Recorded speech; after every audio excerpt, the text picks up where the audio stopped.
So, what are some of the standard features of initiative measures? There are a number of provisions that are commonly contained today in proposed initiative measures. As you probably note, the California Constitution in Article 4 provides for the three forms of direct democracy, and Section 8A of Article 2 states that the initiative is the power of the electors to propose statutes and amendments to the Constitution and to adopt or reject them. So, when drafting these initiative measures, there are several instances where standardized language is generally included in these measures. And so, I wanted to talk through a number of those, what I consider to now be standardized features. Amendments. Does the initiative allow amendments by the legislature? Also, according to Article 2 of the California Constitution in Section 10C, the legislature may amend or repeal an initiative statute by another statute that becomes effective only when approved by the electors. So that's one way, unless the initiative statute permits amendment or repeal without the electors' approval. So as a result of this provision of the state constitution, the general rule is that an initiative, once it's been enacted by the electorate, can only be amended by another statewide measure adopted by the voters. However, in many instances, initiatives contain language that allows the legislature to amend the law after it's been adopted by the voters. And that initiative language usually requires a supermajority vote by the legislature and requires the amendment to somehow further the purposes or intent of the initiative. So here's an example of what you might find. The provisions of Section 5 may be amended so long as such amendments are consistent with and furthers the intent of the act by a statute that is passed by a two-thirds vote of the members of each house of the legislature and signed by the governor. The next standardized feature is severability. In other words, does the initiative allow for provisions not struck down by a court to remain in effect? And a severability clause generally refers to a provision in a ballot measure, which states that if some of the ballot measure is held to be illegal or otherwise unenforceable, then the remaining provisions will remain in effect. The following is some example type language.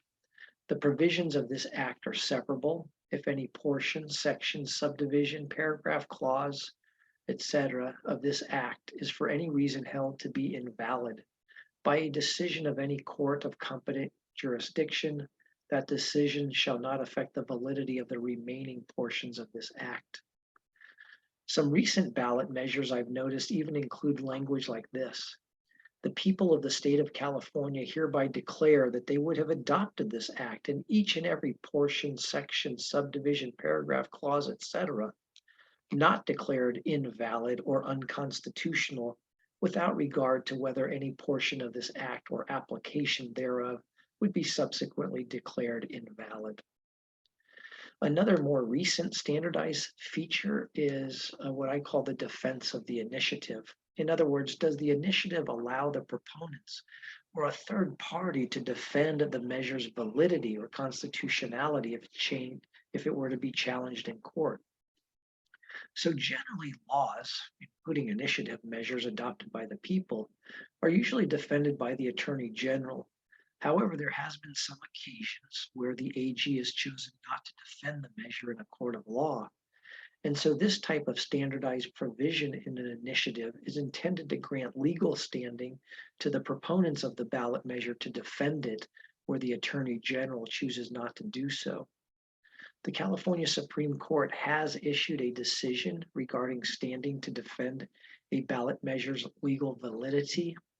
So in a post-election challenge to, of course, a voter-approved initiative, the proponents, the officially listed proponents of that initiative were authorized under California law to appear and assert the state's interest in the initiative's validity, and even to appeal a judgment that invalidated that measure when the public officials who ordinarily would defend the measure on appeal declined to do so. And so in 2011, in Perry versus Brown, the California Supreme Court ruled that It's an essential to allow the proponents to step in to the state's interest to ensure the integrity of the overall initiative process that is embodied in the California Constitution in Article 2, Section 8.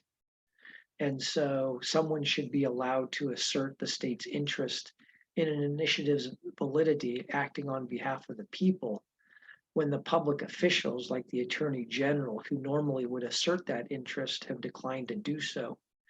And the constitutional and statutory provisions related to the AG's authority and responsibilities do not, the California Supreme Court found, they don't preclude others from asserting the state's interest regarding the validity of a challenged law pursuant to a voter-backed initiative. So what might be some standardized language we might see, such as the following: notwithstanding any other provision of law, if the state or any of its officials fail to defend the constitutionality of this initiative, following its approval by the voters, any other state governmental agency of the state shall take or shall have the authority to intervene in any court action challenging the constitutionality of this initiative for the purpose of defending its constitutionality, whether such action is in state or federal trial court, on appeal, or on discretionary review. What about the issue of competing measures? So here, does the initiative set forth a rule that if there's a competing or a dueling measure on the same topic on the same ballot, is there a rule? Well, one tactic that over the years proponents or opponents in this case, sometimes employ is to fight against a ballot measure by placing a competing measure on that same statewide ballot. We've seen this most recently in November 2022 with Props 26 and 27 dealing with online sports gaming. The goal here of the competing measure is to persuade voters to vote for the competing measure to try and knock out the first measure that qualified for the ballot.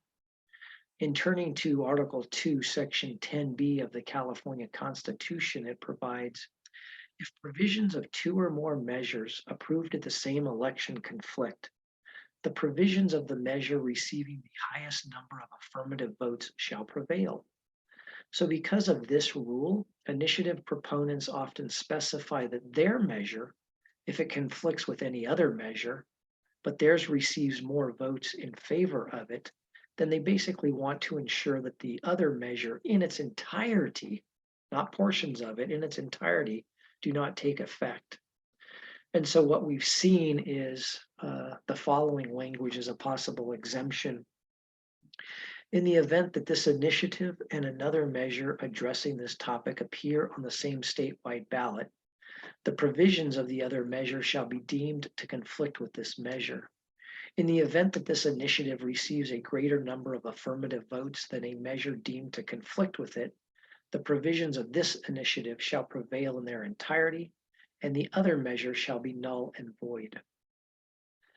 Turning to effective dates. Does the initiative specify an effective or operative date? The effective date is defined as when the measure is officially on the books, while the operative date is when the measure's provisions are basically enforceable. And Article 2 of the California Constitution, of course, in its Section 10A, states that an initiative, statute, or referendum approved by a majority of votes cast thereon takes effect on the 5th day after the Secretary of State files the statement of the vote for the election at which the measure is voted on, but the measure may provide that it becomes operative after its effective date.